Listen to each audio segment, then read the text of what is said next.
اس دنیا میں حق کو پہچاننے کے ہزار راستے ہو سکتے ہیں، لیکن اگر آپ لاجک اور آبزرویشن کی بنیاد پر سچ تک پہنچنا چاہتے ہیں تو میں آپ کو 3 ایسے بکس تجویز ریکمینڈ کرتا ہوں جن کا مطالعہ آپ کو خالق کائنات کے در پر لے جائے گا۔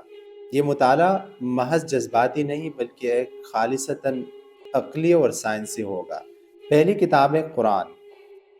میں کہتا ہوں اسے محض ایک مذہبی کتاب کے طور پر نہیں بلکہ ایک ریشنل چیلنج کے طور پر پڑھے۔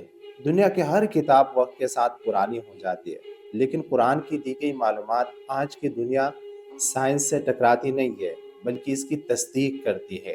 اور اس کی ریشنلٹی یہ ہے کہ یہ آپ کو آندھی تقلید کی دعوت نہیں دیتا بلکہ بار بار کہتا ہے افلا تعقلون، افلا تدبرون، کیا تم عقل سے کام نہیں لیتے، کیا تم سوچتے نہیں ہو۔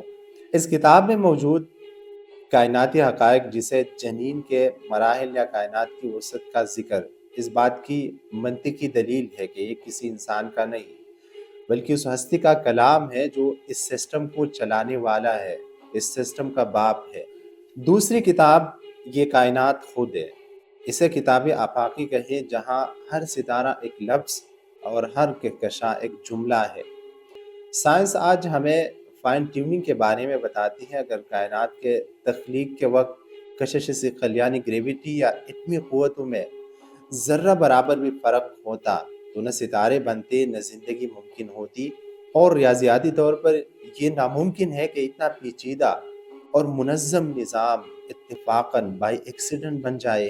اس کی مثال اگر میں آپ لوگوں کو دے دوں تو اس کی مثال یہ ہے کہ آپ کے سامنے بجری پڑی ہے، سیمنٹ ہے، پانی ہے، یہ ساری چیزیں آپ کے سامنے ہے۔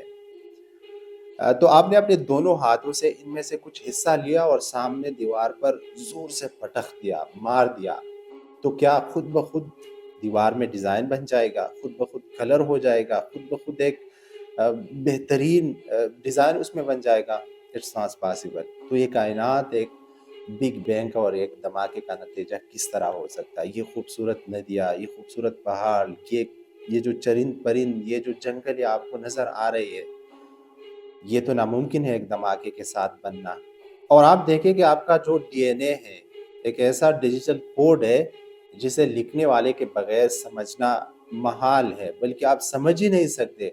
کائنات کا ایک ایک ذرہ پکار کر کہہ رہا ہے کہ اس ڈیزائن کے پیچھے ایک عظیم ذہانت، سپر انٹیلیجنس موجود ہے۔ تیسری اور سب سے اہم بک وہ آپ کی اپنی فطرت ہے۔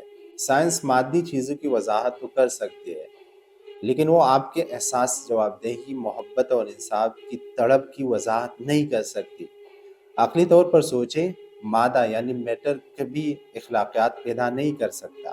آپ کے اندر موجود یہ ضمیر کہ ظلم برا ہے اور سچ اچھا ہے، دراصل ایک الہی دستخط یعنی ڈیوائن سگنیچر ہے۔ یہ فطرت آپ کو بتاتی ہے کہ آپ محض مٹی کا ڈھیر نہیں ہے بلکہ آپ کی ایک مقصدیت ہے، آپ کا ایک مشن ہے۔ جب آپ اپنے روح کی گہرائی میں جانتے ہیں تو وہاں آپ کو وہی پیغام ملتا ہے جو قرآن کی آیات میں موجود ہے۔ اگر آپ ان تینوں بکس یعنی قرآن، کائنات اور اپنی فطرت کا ایک ساتھ اسٹڈی کریں گے تو آپ کا شعور یعنی کانشسنس پکار اٹھے گا کہ یہ سب ایک ہی حقیقت کے مختلف رخ ہے۔ اسلام اسی عالمگیر سچائی کا نام ہے۔